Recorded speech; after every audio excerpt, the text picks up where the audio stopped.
name's James back with 360 and back. And in today's short iGuide tutorial, I want to go over the iGuide tags and tag editor. Now, if you're familiar with the iGuide knowledge base, simply type in iGuide tags and tag editor. If you're not familiar with the iGuide knowledge base, I made a video on this previously, which I would highly recommend to go back and check first.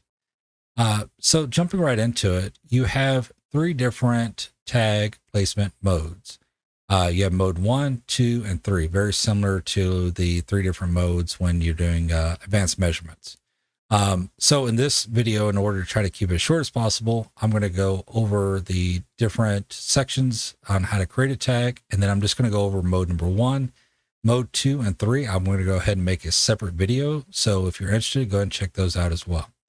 So let's go over tag placement mode number 1. Now this uses the draft interior walls, half height walls, and perimeter walls for tag placement.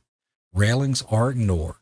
Use this mode for anything on the wall. So if you want to call out, say, backsplash for the kitchen, you can do that. If you want to talk about the paint that's on the wall, you can do that as well. If you have a smart home controller that's on the wall, you can use that as well. So for the most part, you'll be using a lot of stuff that's on mode number 1. So just keep that in mind. Tag placement mode number 2 requires you to draw a line on the floor plan that represents the surface you want to tag.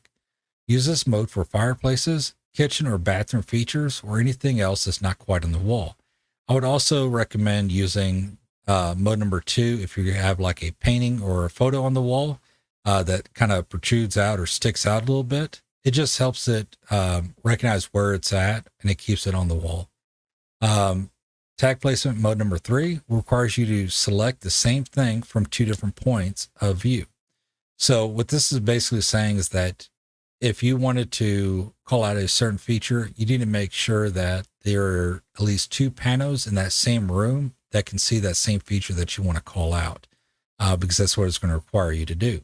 If you only have 1 panel in that room, then you won't be able to use mode number 3. Now, in order for it to work properly, the points of view that you choose must be the same height. Now, a 360 and back is the one that shot your 360 virtual tour using iGuide. That won't be a problem because I always come in at the same height throughout the entire tour, so you don't have to worry about that. Now, use this mode for things that aren't near any walls, such as tables, floors, or ceilings. I also want to point out that if you have a like a ceiling fan, that'd be great, or even like a chandelier, you want to use mode number 3 as well. So anything that's in the center of the room, whether it's a dining room table or anything else like that, you want to use placement mode number 3.